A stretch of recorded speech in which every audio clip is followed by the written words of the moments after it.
몇 해 전에 여러분들 잘 알고 계시는 대로 기생충이라는 영화가 놀랍게도 미국의 아카데미 작품상을 받았던 그런 일이 있었습니다.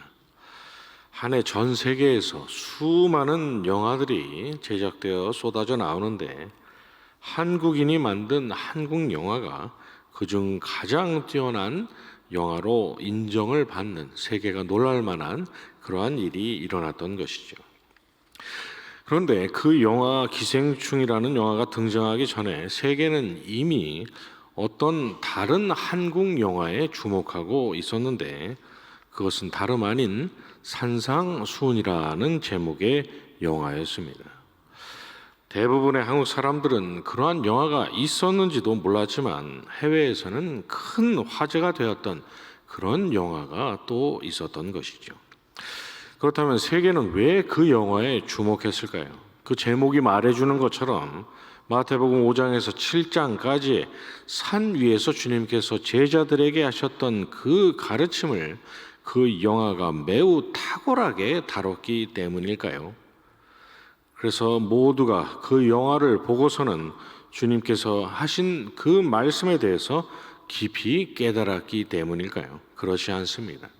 세계가 그 영화에 주목했던 것은 그 영화를 제작한 감독이 놀랍게도 어떤 한 스님이었기 때문입니다. 그리고 그 스님은 그 영화를 통해서 주님의 산상수훈과 불교의 가르침은 대동소이하다고, 그러므로 기독교와 불교는 서로 대립할 이유 없이 같은 교훈 위에서 서로 교류하고 화합해야 한다라는 결론을 내렸기 때문입니다. 무슨 말입니까? 기독교만 그런 것이 아니라 불교 역시도 살인하지 말고 간음하지 말라고 똑같이 가르친다는 것이죠.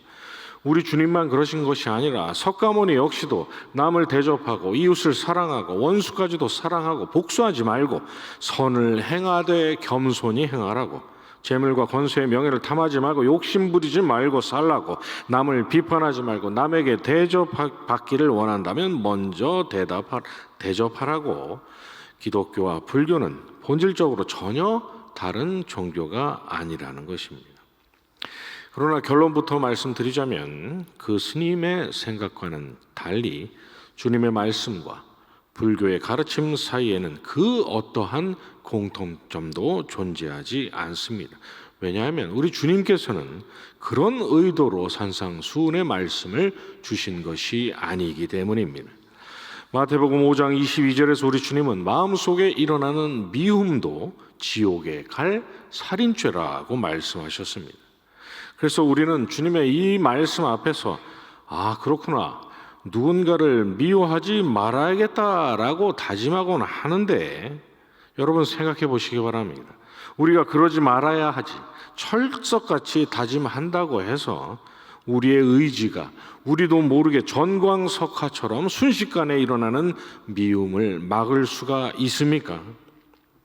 주님은 또 마태복음 5장 39절 이하에서 오른뺨을 맞으면 왼뺨도 돌려대라고 말씀하셨습니다.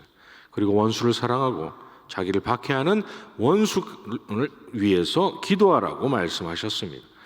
그러나 우리가 가슴에 손을 얹고 이것이 정말 실제로 가능한 일이라고 여길 수 있습니까? 여러분은 그렇게 하실 수 있으십니까?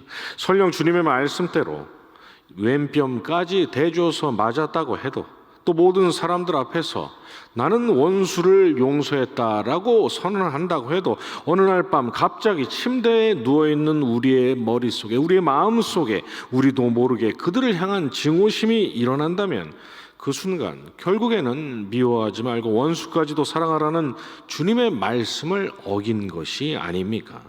그리고 그렇게 되면 마땅히 저와 여러분은 지옥에 가야만 할 이유 하나를 더 추가한 셈이 아니겠습니까? 누가복음 18장에서 주님이 부자 청년에게 내가 계명을 안 하니 간음하지 말라, 살인하지 말라, 도둑질하지 말라, 거짓 증언하지 말라, 내 부모를 공경하라 하였느니라고 말씀하시자 주님을 찾아왔던 청년은 조금의 망설임도 없이 이것은 내가 어려서부터 다 지켰나이다라고 말했습니다. 선생님, 지금 말씀하신 것들을 내가 전부 지켰으니 그렇다면 저는 영생을 얻겠지요 라고 반가움과 안도감으로 얼른 주님께 대답을 했던 것입니다. 그러나 그 청년은 잠시 후에 심히 근심하며 슬픈 기색을 하고 주님을 떠나갔습니다. 내게 아직도 한 가지 부족한 것이 있으니 내게 있는 것을 다 팔아 가난한 자들에게 나눠주라. 그리하면 하늘에서 내게 보화가 있으리라 하신 주님의 말씀에 차마 그렇게 할 수가 없었기 때문입니다. 주님은 그 청년에게 세상 종교 어디에나 존재하는 어떤 도덕적인 교훈이나 가르침을 주신 것이 아닙니다. 가난한 사람들을 도우면 그 공로로 영생을 얻을 수 있다고 말씀하신 것이 아니라는 것이죠. 왜 그렇습니까? 주님은 이미 그가 그 말씀대로 하지 못할 것을 미리 알고서 그 말씀을 하셨기 때문입니다. 가난한 자들에게 나눠주라. 그리하면 하늘의 보화를 얻는다는 주님의 말씀은 하나님을 사랑하는 것이 가장 큰 계명이요, 이웃을 사랑하는 것이 그 다음인데, 이 두 계명이 율법과 온 선지자의 강령이요 핵심인데, 내게는 너의 재산 전부를 팔기까지 이웃을 사랑할 마음이 없으니 너는 영생을 얻지 못하고 멸망을 당하겠구나라는 그런 사형 선고를 청년께 내리셨던 것과도 마찬가지였던 것입니다. 청년에게 없던 그 한 가지 부족한 것이 지난날 율법을 지켜 의롭다 하심을 얻으려 했던 그의 모든 노력을 물거품으로 만들어 버렸다고. 그래서 그 청년은 영생은커녕 영원한 불못의 형벌로 들어갈 수밖에 없다고 말입니다. 아니, 주님은 내가 계명을 안 하니 간음하지 말라, 살인하지 말라, 도둑질하지 말라고 하셨을 때부터 이미 그에게 멸망을 선고하신 것과 다름이 없습니다. 왜냐하면 주님께서 말씀하신 대로 미움도 살인이요, 힐끗거리는 것도 간음이요, 탐심도 도둑질이기 때문입니다. 세상 누구도 이 땅을 살아가면서 평생 단 한 번도 그런 마음을 품지 않는 인생이란 존재하지 않기 때문인 것이죠. 그래서 레위기에서 율법을 주신 우리 하나님께서 이스라엘 백성에게 내가 거룩하니 너희도 거룩할지어다 라고만 말씀하지 않으시고 반복적으로 나는 너희를 거룩하게 하는 여호와니라고 선언하셨던 것입니다. 왜 그러셨던 것입니까? 그들이 거룩하신 하나님의 백성이니 마땅히 완전히 거룩하고 정결에 이르를 그런 율법의 준수의 의무가 있었지만 그들에게는 그럴 능력이 없었기 때문입니다. 그래서 그들이 거룩하신 하나님의 율법 앞에서 받을 것이란 영원한 멸망밖에는 없으니, 그렇게 되면 어느 누구도 하나님의 백성으로 존재할 수가 없으니 하나님께서 그들을 친히 거룩하게 하셔서 그들을 살리시겠다고 작정하셨던 것이죠. 그러므로 율법의 행위로 그의 앞에 의롭다 하심을 얻을 육체가 없나니 율법으로는 죄를 깨달음이니라고 했던 로마서 3장 20절의 말씀처럼 하나님은 율법을 주시되 세상 종교와 또 윤리처럼 가르치고 교화시켜서 사람으로 영생에 이를 만한 경지에 이르게 하시기 위한 그런 도덕적 교훈이 아니라 인생들로 하여금 어떤 노력, 어떤 방법으로도 하나님의 완전하신 거룩하심에 절대로 미칠 수 없다는 그 전적인 무능력을 먼저 깨닫게 하시려 하셨던 것입니다. 그리고 이같이 율법이 우리를 그리스도께로 인도하는 초등교사가 되어 우리로 하여금 믿음으로 말미암아 의롭다함을 얻게 하려 함이라는 갈라디아서 3장 25절의 말씀처럼 율법 앞에서 오호라 나는 곤고한 자로다, 누가 이 사망의 몸에서 나를 건져낼꼬 라고 탄식하는 인생을 거룩한 자요 또 정결한 자 되게 하시는 하나님의 은혜로 인도하시기 위한 은혜의 방편으로서 율법을 주셨던 것이죠. 그래서 우리 주님께서 부자 청년에게 내게 아직도 한 가지 부족한 것이 있다고 하시면서 재산을 팔아서 가난한 자들에게 나눠주라고만 말씀하시는 것이 아니라 그 후에 그리고 와서 나를 따르라고 말씀하셨던 것입니다. 그래서 산상수훈을 모두 마치신 주님께서 마태복음 7장 마지막에서 누구든지 나의 이 말을 듣고 행하는 자는 그 집을 반석 위에 지은 지혜로운 사람과 같다라고 말씀하셨던 것이죠. 왜 그렇습니까? 지난날 나는 너희를 거룩하게 하는 여호와니라고 선언하셨던 하나님께서 마련하신 그 은혜의 실체가 바로 예수 그리스도셨기 때문입니다. 그 예수 그리스도께서 오직 유일하게 더럽고 추하고 무가치하고 무능력한 인생을 하나님의 영광에 이를 만한 정결하고 거룩한 자 되게 하실 수 있는 유일한 소망이요 길이셨기 때문인 것이죠.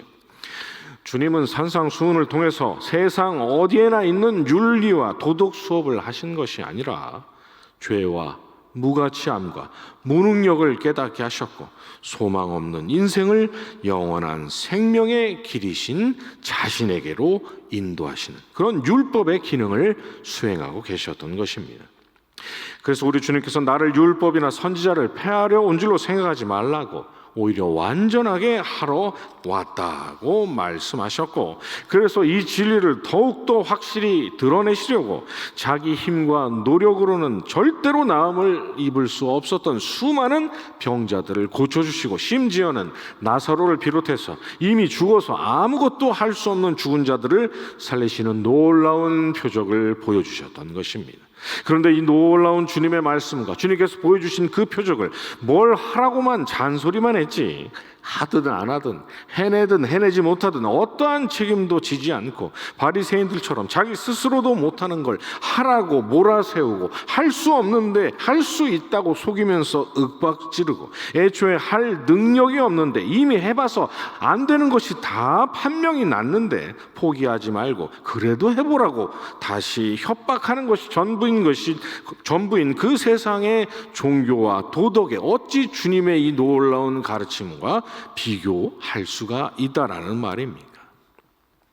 그러니 오늘 댁에 돌아가셔서 마태복음 5장부터 피시고 산상수훈 전체를 처음부터 차근차근 다시 한번 읽어보시기 바랍니다.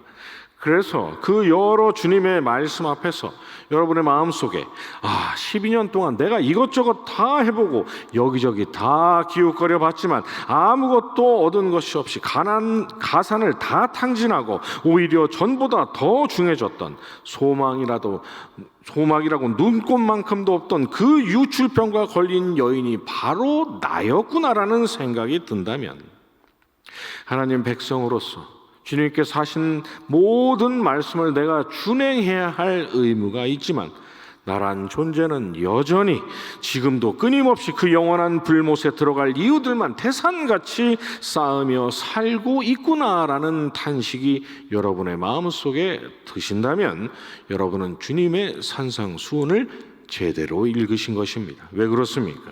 그것이 바로 하나님께서 모세를 통해 율법을 주신 첫 번째 목적이요, 주님께서 산상수훈을 통해서 저와 여러분에게 주시는 메시지의 1차적인 핵심이기 때문입니다.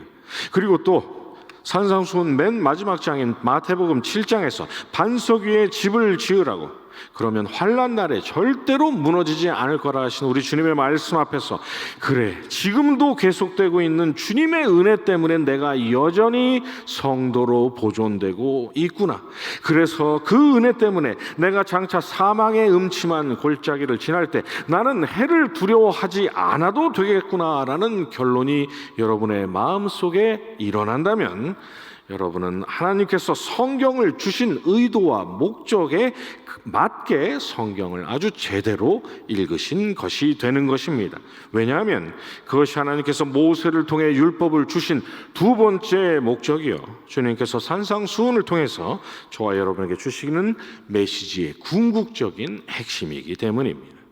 오늘 본문에 등장하는 여인이 그러한 것처럼 무능력한 육신의 본성 붙잡고 씨름하고 좌절하고 절망하고 오히려 전보다 더 나빠지는 그러한 악순환의 고리를 끊고 구원받을 믿음의 실체시요, 그 믿음을 선물로 주시는 분이시요, 주신 믿음을 더욱 온전케 하시는 우리 주님께 나아가서 후히 주시고 꾸짖지 않으시는 그분께 하나님께서 기뻐하시는 삶의 열매를 충분히 풍성하게 맺을 수 있도록 지혜와 능력을 주시기를 간구하는 것, 바로 이것이 저와 여러분이 걸어가고 있는 이 땅에서의 성화의 삶의 본질이요, 하나님의 영광을 위한 이 땅에서의 빛과 소금으로서의 삶의 정답인 것입니다.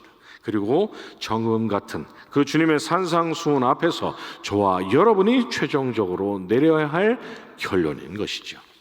오늘 하루도 어제나 오늘이나 그리고 내일이나 영원토록 오직 유일한 소망이신 우리 주 예수 그리스도만 바라보시면서 주님 안에서 거룩하신 하나님의 백성다운 풍성한 열매를 맺으며 살아가시는 저와 여러분을 되시기를 주님의 이름으로 축원합니다. 주님 가르쳐 주신 기도로 새벽 예배 마치고 계속 기도하도록 하시겠습니다. 하늘에 계신 우리 아버지여, 이름이 거룩히 여김을 받으시오며 나라의 임하옵시며 뜻이 하늘에서 이룬 것 같이 땅에서도 이루어지이다. 오늘날 우리에게 일용할 양식을 주옵시고 우리가 우리에게 죄 지은 자를 사하여 주는 것 같이 우리 죄를 사하여 주옵시고 우리를 시험에 들게 하지 마옵시고 다만 악에서 구하옵소서. 대개 나라와 권세와 영광이 아버지께 영원히 있사옵나이다. 아멘.